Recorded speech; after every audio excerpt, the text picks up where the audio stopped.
അവനൊരു 19 വയസ്സുള്ള ബിടെക് 1ാം വർഷ വിദ്യാർത്ഥിയായിരുന്നു. പഠനത്തിൽ വളരെ മിടുക്കൻ. എന്നാൽ പതിയെ അവനിൽ ചില മാറ്റങ്ങൾ കണ്ടു തുടങ്ങി. അവൻ തന്നെ ഇരുന്ന് പിറുപിറുക്കുന്നു.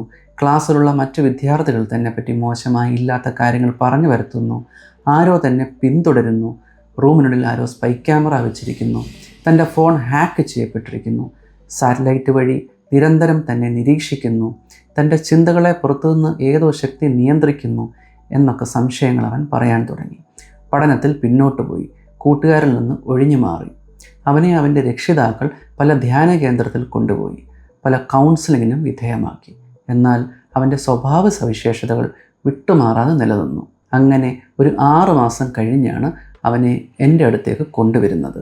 അവനെ ഒരു വിശദമായ സൈക്യാട്രിക് പരിശോധനയ്ക്ക് ഞാൻ വിധേയമാക്കി. അപ്പോൾ എനിക്ക് മനസ്സിലായി ഇവനിൽ കണ്ടുവന്നിരുന്ന സ്വഭാവ സവിശേഷതകൾ സ്കിസോഫ്രീനിയ എന്ന ഗുരുതരമായ മാനസിക രോഗത്തിൻ്റെ ലക്ഷണങ്ങളാണെന്ന്.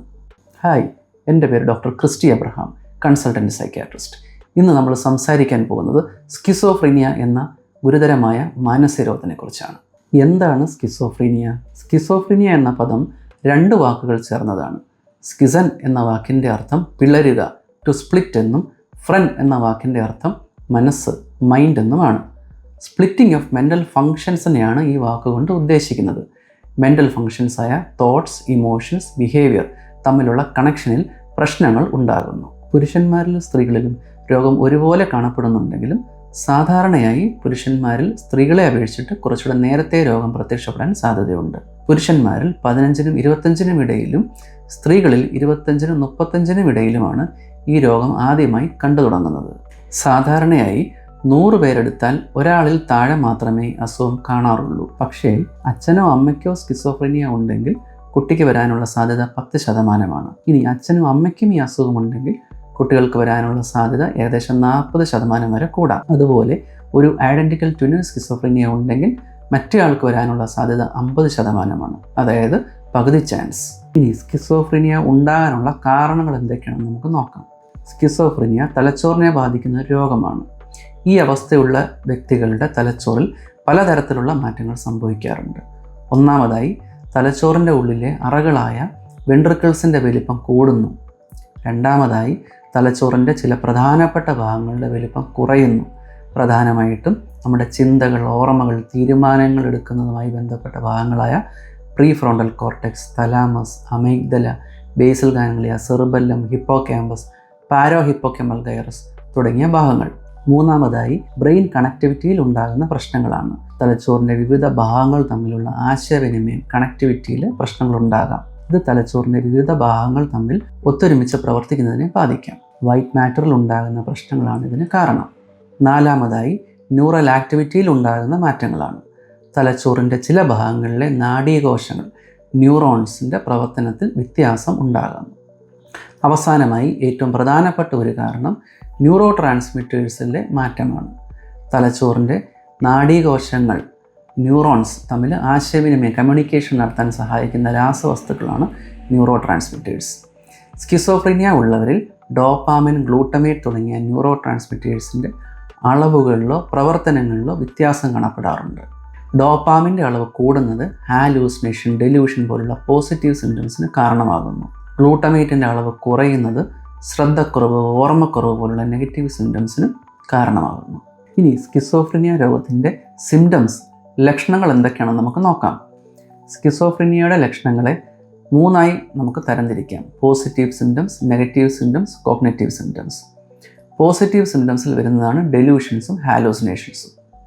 ഡെലൂഷൻ എന്നത് ഫോൾസ് ഫിക്സഡ് ബിലീഫാണ്, അതായത് തെറ്റായ ദൃഢമായ വിശ്വാസങ്ങൾ. ഡെലൂഷൻ ഉള്ള ഒരാൾ തൻ്റെ വിശ്വാസമാണ് ശരിയെന്ന് പൂർണ്ണമായി അടിയുറച്ച് വിശ്വസിക്കുന്നു. മറ്റുള്ളവരെല്ലാം അത് തെറ്റാണെന്ന് പറഞ്ഞാലും അതിനെതിരെ വ്യക്തമായ തെളിവുകൾ ഹാജരാക്കിയാലും വിശ്വാസത്തിൽ നിന്ന് മാറ്റം വരില്ല. പെർസിക്യൂട്ടർ ഡെലൂഷൻ.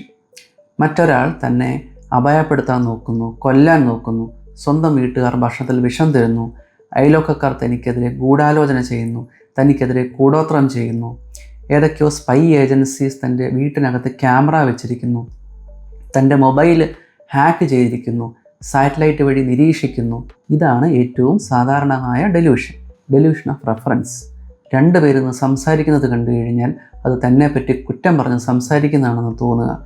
വിയിലും പത്രത്തിലും വരുന്ന വാർത്തകൾ തന്നെ പറ്റിയാണ്, തനിക്കുള്ള സിഗ്നലാണെന്ന് തോന്നുക. ഡെലൂഷൻ ഓഫ് ഗ്രാൻഡ്യൂർ, തനിക്ക് അസാധാരണമായ കഴിവോ സമ്പത്തോ പ്രശസ്തിയോ ഉണ്ടെന്ന് വിശ്വസിക്കുക. താനൊരു വലിയ നേതാവോ പ്രവാചകനോ പ്രത്യേക ശക്തിയുള്ള ആളോ ആണെന്ന് വിശ്വസിക്കുക. Delusion of control, influence, passivity, തൻ്റെ ചിന്തകൾ, വികാരങ്ങൾ, പ്രവൃത്തികൾ എന്നിവയെല്ലാം മറ്റേതോ ബാഹ്യശക്തികളാണ് നിയന്ത്രിക്കുന്നതെന്നോ സ്വാധീനിക്കുന്നതെന്നോ വിശ്വസിക്കുക. തോട്ട് എക്കോ, സ്വന്തം ചിന്തകൾ ഉച്ചത്തിൽ കേൾക്കുന്നതായി അനുഭവപ്പെടുക. തോട്ട് ഇൻസർഷൻ, തൻ്റെ മനസ്സിലേക്ക് പുറത്തുനിന്ന് ആരോ ചിന്തകൾ തിരികെ കയറ്റുന്നതായി തോന്നുക. തോട്ട് വിഡ്രോവൽ, തൻ്റെ ചിന്തകൾ ആരോ പുറത്തു നിന്ന് എടുത്ത് കളയുന്നതായി തോന്നുക. തോട്ട് ബ്രോഡ്കാസ്റ്റിംഗ്, തൻ്റെ മനസ്സിലൂടെ കടന്നു പോകുന്ന ചിന്തകൾ റേഡിയോ തരംഗങ്ങളായോ മറ്റേതെങ്കിലും മാധ്യമങ്ങൾ വഴിയോ പുറത്തേക്ക് സംപ്രേഷണം ചെയ്യപ്പെടുകയും അത് ചുറ്റുമുള്ള ആളുകൾ അവ മനസ്സിലാക്കുന്നതായും തോന്നുക. ഡെലൂഷണൽ പെർസെപ്ഷൻ, സാധാരണയായി കാണുകയോ കേൾക്കുകയോ അനുഭവപ്പെടുകയോ ചെയ്യുന്ന ഒരു കാര്യത്തിന് യാഥാർത്ഥ്യവുമായി ഒരു ബന്ധവുമില്ലാത്തതും പലപ്പോഴും വിചിത്രമായ ഒരു പ്രത്യേക അർത്ഥം നൽകുന്നതുമായ ഒരവസ്ഥയാണിത്. ഉദാഹരണത്തിന്, റോഡിലെ ട്രാഫിക് ലൈറ്റ് ചുവപ്പായി കാണുമ്പോൾ അത് തനിക്ക് മാത്രം മനസ്സിലാകുന്ന ഒരു സൂചനയാണെന്നും ലോകാവസാനം അടുക്കുന്നു എന്നതിൻ്റെ അടയാളമാണെന്നും വിശ്വസിക്കുക. ഇനി ഹാലൂസിനേഷൻ എന്താണെന്ന് നമുക്ക് നോക്കാം. ഇല്ലാത്തൊരു കാര്യം നമ്മുടെ ഏതെങ്കിലും ഇന്ദ്രിയങ്ങൾ, സെൻസസ് വഴി ഉണ്ടെന്ന് തോന്നുന്ന അവസ്ഥയാണ് ഹാലൂസിനേഷൻ. ഹാലൂസിനേഷനുകൾ പലതരത്തിലുണ്ട്. ഓഡിറ്ററി ഹാലൂസിനേഷൻ, ഇല്ലാത്ത ശബ്ദങ്ങൾ കേൾക്കുക. സെക്കൻഡ് പേഴ്സൺ ഓഡിറ്ററി ഹാലൂസിനേഷൻ, ശബ്ദങ്ങൾ തന്നോട് നേരിട്ട് സംസാരിക്കുന്നതായി തോന്നുക. തേർഡ് പേഴ്സൺ ഓഡിറ്ററി ഹാലൂസിനേഷൻ, ഇവിടെ ഒന്നിലധികം ശബ്ദങ്ങൾ തമ്മിൽ തന്നെക്കുറിച്ച് സംസാരിക്കുന്നതായി കേൾക്കാം. വിഷ്വൽ ഹാലൂസിനേഷൻ, ഇല്ലാത്തത് കാണുക. ഓൾഫാക്ടറി ഹാലൂസിനേഷൻ, ഇല്ലാത്ത മണം അനുഭവപ്പെടുക. ഗസ്റ്റേറ്ററി ഹാലൂസിനേഷൻ, ഇല്ലാത്ത ടേസ്റ്റ് തോന്നുക. ടാക്ടൈൽ ഹാലൂസിനേഷൻ, ശരീരത്തിൽ ആരോ സ്പർശിക്കുന്നതായോ ഇഴയുന്നതായോ ഒക്കെ തോന്നുക. ഇനി നെഗറ്റീവ് സിംറ്റംസ് എന്തൊക്കെയാണെന്ന് നമുക്ക് നോക്കാം. സാധാരണയായി ഒരു വ്യക്തിയിൽ കാണുന്ന കഴിവുകളോ സ്വഭാവങ്ങളോ ഇല്ലാതാവുകയോ കുറയുകയോ ചെയ്യുന്ന ഒരവസ്ഥയാണിത്. Affective flattening or blunted affect, വികാരങ്ങൾ പ്രകടിപ്പിക്കാനുള്ള കഴിവ് കുറയുക. മുഖത്ത് ഭാവഭേദങ്ങൾ, ഇമോഷൻസ് ഇല്ലാതിരിക്കുക. സംസാരിക്കുമ്പോൾ ഒരേ സ്വരം നിലനിർത്തുക. സംസാരിക്കുമ്പോൾ ആംഗ്യങ്ങൾ ഉപയോഗിക്കാതിരിക്കുക. അലോഗ്യ, സംസാരിക്കാനുള്ള പ്രവണത കുറയുക. ചോദ്യങ്ങൾക്ക് വളരെ ചെറിയ ഉത്തരങ്ങൾ മാത്രം പറയുക. സ്വയം സംഭാഷണങ്ങൾ തുടങ്ങാതിരിക്കുക. അബലീഷൻ, കാര്യങ്ങൾ ചെയ്യാനുള്ള താല്പര്യവും പ്രചോദനവും, ഇൻട്രസ്റ്റ് ആൻഡ് മോട്ടിവേഷൻ ഇല്ലാതാവുക. ദൈനംദിന കാര്യങ്ങൾ, ഡേ ടു ഡേ ആക്ടിവിറ്റീസ്, കുളിക്കുക, ഭക്ഷണം കഴിക്കുക പോലും ചെയ്യാൻ മടി കാണിക്കുക. സോഷ്യാലിറ്റി, സാമൂഹിക ബന്ധങ്ങളിൽ നിന്നും ഒഴിഞ്ഞു മാറുക. കൂട്ടുകാരുമായോ കുടുംബാംഗങ്ങളുമായോ ഇടപെടാൻ താല്പര്യം കാണിക്കാതിരിക്കുക. ഒറ്റയ്ക്കിരിക്കാൻ ഇഷ്ടപ്പെടുക. ആൻഹിഡോണിയ, സന്തോഷം കണ്ടെത്താനും അനുഭവിക്കുവാനുമുള്ള കഴിവ് നഷ്ടപ്പെടുക. മുൻപ് ആസ്വദിച്ചിരുന്ന കാര്യങ്ങളിൽ, ഹോബികൾ, വിനോദങ്ങൾ, ഇതിൽ താല്പര്യം കുറയുക. ഇനി കോഗ്നിറ്റീവ് സിംറ്റംസ് എന്തൊക്കെയാണെന്ന് നമുക്ക് നോക്കാം.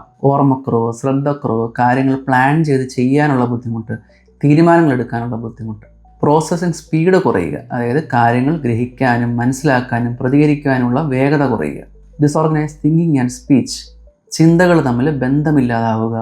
വിഷയങ്ങൾക്കിടയിൽ പെട്ടെന്ന് ചാടുക. ഫ്ലൈറ്റ് ഓഫ് ഐഡിയാസ് എന്ന് പറയും. സംസാരിക്കുമ്പോൾ ആശയക്കുഴപ്പം പ്രകടിപ്പിക്കുക. ഡിക്ഷണറിയിൽ ഇല്ലാത്ത പുതിയ വാക്കുകൾ പ്രയോഗിക്കുക, അതായത് നിയോലോഗിസംസ് എന്ന് പറയും. വാക്കുകൾ കൂട്ടിച്ചേർത്ത് അർത്ഥമില്ലാത്ത വാചകങ്ങൾ ഉണ്ടാക്കുക. വേർഡ് സാലഡ് എന്ന് പറയും. സാമൂഹികമായ ധാരണക്കുറവ്, സോഷ്യൽ കോഗ്നീഷൻ ഡെഫിസിറ്റ്സ്. ഇവിടെ മറ്റുള്ളവരുടെ വികാരങ്ങൾ, മുഖഭാവങ്ങൾ, സംസാര രീതി, ശരീരഭാഷ എന്നിവയിൽ നിന്ന് മറ്റുള്ളവരുടെ മാനസികാവസ്ഥ മനസ്സിലാക്കാനുള്ള പ്രയാസം നേരിടുക. ഈ കോഗ്നിറ്റീവ് ലക്ഷണങ്ങൾ പലപ്പോഴും വ്യക്തിയുടെ പഠനത്തെയും ജോലിയെയും സാമൂഹ്യ ജീവിതത്തെയും കാര്യമായി തടസ്സപ്പെടുത്താറുണ്ട്. ഇനി സ്കിസോഫ്രീനിയ എങ്ങനെയാണ് ഡയഗ്നോസ് ചെയ്യുന്നത്, രോഗം എങ്ങനെയാണ് നിർണ്ണയിക്കുന്നതെന്ന് നമുക്ക് നോക്കാം. സ്കിസോഫ്രീനിയ രോഗനിർണ്ണയം നടത്തുന്നത് ഒരു കോംപ്രിഹെൻസീവ് ക്ലിനിക്കൽ ഇവാലുവേഷൻ, സമഗ്രമായ ഒരു വിലയിരുത്തലിലൂടെയാണ്. ഇതിൽ ആദ്യത്തേത് രോഗിയുമായും ബന്ധുക്കളുമായുമുള്ള അഭിമുഖം, ക്ലിനിക്കൽ ഇൻ്റർവ്യൂ ആണ്. ക്ലിനിക്കൽ ഹിസ്റ്ററി ടേക്കിംഗ്, രോഗിയുടെ അനുഭവങ്ങൾ, ചിന്തകൾ, വികാരങ്ങൾ, പെരുമാറ്റ രീതികൾ എന്നിവയെക്കുറിച്ച് ചോദിച്ചറിയുന്നു. ഹാലൂസിനേഷൻ, ഡെലൂഷൻ പോലുള്ള ലക്ഷണങ്ങളെക്കുറിച്ച് പ്രത്യേകം ചോദിച്ചറിയുന്നു. ഇങ്ങനെ എടുക്കുന്ന ഹിസ്റ്ററിയിൽ ഹിസ്റ്ററി ഓഫ് പ്രസൻറ്റിംഗ് ഇൽനസ്, ഇപ്പോഴത്തെ അസുഖം, പാസ്റ്റ് ഹിസ്റ്ററി, മുമ്പുണ്ടായിരുന്ന അസുഖം, ട്രീറ്റ്മെൻറ്റ് ഹിസ്റ്ററി, ഇതുവരെ എടുത്തിട്ടുള്ള ചികിത്സകൾ, ഫാമിലി ഹിസ്റ്ററി, കുടുംബാംഗങ്ങളെ പറ്റിയും അവരുടെയുള്ള സൈക്കാട്രിക് അസുഖം, പേഴ്സണൽ ഹിസ്റ്ററി, രോഗിയുടെ വ്യക്തിപരമായ കാര്യങ്ങൾ, പഠനം, ജോലി, സാമൂഹ്യ ബന്ധങ്ങൾ, സബ്സ്റ്റൻസ് യൂസ് ഹിസ്റ്ററി, ലഹരി ഉപയോഗം, പ്രത്യേകിച്ച് MDMA, കഞ്ചാവ്, പ്രീമോർബിഡ് പേഴ്സണാലിറ്റി, അസുഖം തുടങ്ങുന്നതിന് മുന്നേ ഉണ്ടായിരുന്ന രോഗിയുടെ സ്വഭാവം, ഇതൊക്കെ ചോദിച്ചറിയുന്നു. ക്ലിനിക്കൽ ഇവാലുവേഷനിൽ രണ്ടാമത്തേതാണ് മെൻ്റൽ സ്റ്റാറ്റസ് എക്സാമിനേഷൻ, മാനസിക നില പരിശോധന.